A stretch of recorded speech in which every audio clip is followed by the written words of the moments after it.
இயேசு ஒரு நாள் மேகங்களோடு கூட வரப்போகிறார். அப்பொழுது கிறிஸ்துவுக்குள் வாசிக்கலாம் அந்த வசனத்தை.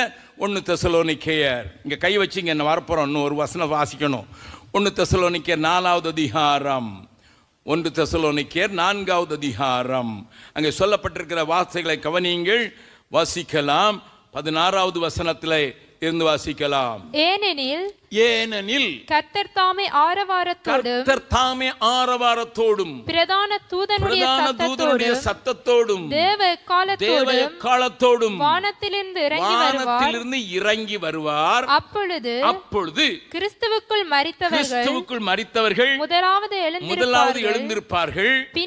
பின்பு உயிரோடு இருக்கும் நாமும் கர்த்தருக்கு எதிர்கொண்டு போக மேகங்கள் மேல் அவர்களோட கூட ஆகாயத்தில் எடுத்துக்கொள்ளப்பட்டு இவ்விதமாய் எப்பொழுதும் கர்த்தருடனே கூட இருப்போம். இத விசுவாசிக்கிறவங்க ஒரு அல்லேலூயா சொல்லலாமா? மேகத்துல வரப்போறாரு, அவர் வானத்துல இருந்து இறங்குவாரு. கர்த்தருக்குள்ள மரிச்சவங்க எழுந்திருப்பாங்க. நான் முந்தா நாள் தான் சுவிட்சர்லாண்டில் ஒரு கல்லறை தோட்டத்துக்கு போய் பார்த்தேன். எல்லா கல்லறையிலையும் எழுதி போட்டிருக்குது ரெஸ்ட் இன் பீஸ், RIP. என்னமா இளைப்பாருகிறாரு. ஆனால் ரெஸ்ட் இன் பீஸ் இல்லை, அவர் பீஸ் பீஸாக போய் தான் போயிருக்கிறார் உள்ள. நம்மளை தேர்த்திக்கிட முடியும், ஆனால் கர்த்தருக்குள் மரித்தவர்கள் பாக்கியவான்கள் என்று எழுது. அவர்கள் முதலாவது எந்திரிச்சிருப்பாங்க. அதுக்கு பிறகு உயிரோடு இருக்கிற நாமும் அவருக்கு எதிர்கொண்டு போக மேகங்கள் மேல. உங்க கையில பைபிள் இருக்குல்ல, நான் இதுல தான் வாசிக்கிறேன். சொல்லுங்க, இல்லைன்னா இங்க முன்னால போடுறாங்களே, ஆகாயத்தில் எடுத்துக்கொள்ளப்பட்டு இவ்விதமாய். சிலர் சொல்லுவாங்க ராப்சர் கீப்சர்லாம் கிடையாது. இப்போ நான் இன்னொரு வசனத்தை காட்டி கொடுக்க போறேன், அப்புறம் ராப்சர் இருக்குதா இல்லைன்னு தெரியுங்க. யூதா ஒரே ஒரு அதிகாரம் தான். யூதா 1வது அதிகாரத்தில் 15வது வசனத்தை வாசிக்க. 14-15. ஆதாமுக்கு 7ஆம் தலைமுறையான ஏனோக்கும் இவர்களை குறித்து இதோ எல்லாருக்கும் நியாய தீர்ப்பு கொடுக்கிறதற்கும். நல்லா கவனிங்க, எதுக்கு எல்லாருக்கும் நியாய தீர்ப்பை கொடுக்கிறதற்கும் அவர்களில் அவபக்தி உள்ளவர்கள் யாவரும் அவபக்தியாய் செய்து வந்த சகல அவபக்தியான கிரியைகளின் நிமித்தமும் தமக்கு விரோதமாய் அவபக்தியுள்ள பாவிகள் பேசின கடின வார்த்தைகள் எல்லாவற்றின் நிமித்தமும் அவர்களை கண்டிக்கிறதற்கும் ஆயிரமான தமது பரிசுத்தவான்களோடும் கூட கர்த்தர் வருகிறார் என்று முன்னறிவித்தான். உன் பைபிள்ல சரியா போட்டிருக்கா? ஆயிரமான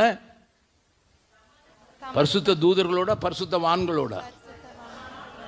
இந்த வான்கோழி யாரு? இந்த பரிசுத்தவான்கள் யாரு சொல்லுங்க. என்ன விளங்குதா? எதுக்கு வர்றாரு? நியாய தீர்ப்பு வர்றாரு. ஒரு தடவை வர்றாரு மேகங்கள்ல நம்ம எடுத்துக்கொள்ளப்படுறதுக்கு. அது எப்போன்னு கேட்காதீங்க, வெளியே போகும்போதே வந்துடலாம், எனக்கு தெரியாது. அதை பற்றி பேசுறதுக்குன்னா நான் ஒரு வாரம் இங்கே இருக்கணும். எனக்கு நாளை கழிச்சு மீட்டிங் இருக்கு தூத்துக்குடியில். நல்லா கவனிங்க, வசனத்தை ஒருவேளை புரிந்து கொள்ளாதவர்கள் வேறு விதமாய் உங்களுக்கு போதிக்கலாம். மேகங்களோடு கூட வருவார். யாரோடு வருவார்? மேகங்கள்ல இருந்து அவர் பரிசுத்தவான்கள் எழுப்பி நாமையும் சேர்த்து இப்போ உலகத்தை நியாயம் தீர்க்கிறதற்கு, கண்டிக்கிறதற்கு, அவபக்தியாய் நடந்தவர்களை நியாய தீர்ப்பில் கொண்டு ஆயிரமான பரிசுத்தவான்களோடு கூட கர்த்தர் வருகிறார் என்று 7ஆம் தலைமுறையான ஏனோக்கு முன்னறிவித்தான்.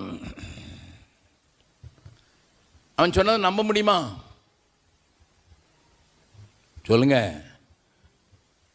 ஏனோக்கு யாருன்னே தெரியாது, நீங்கள் அவரை போய் நம்ப சொல்கிறீங்களே ஏன்னு சொல்கிறாங்க யாரோ. ஏனோக்குன்னு ஒருத்தர் இருந்தார், ஆதாமுக்கு பிறகு 7ஆம் தலைமுறையில் பிறந்தார். அவருக்கு 365 வயசில் இருக்கும்போது ஒன்று செஞ்சது நடந்தது. அதை குறித்து ஆதியாமத்தில் எழுதியிருக்குது. 65 வருஷத்துக்கு பிறகு தான் ஆண்டவரை புரிஞ்சுக்கிட்டாரு.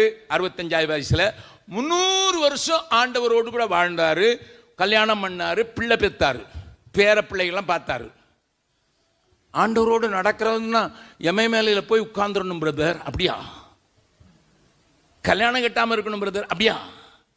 பேர பெத்திகள்லாம் இருக்கக்கூடாது பிரதர், அப்படியா?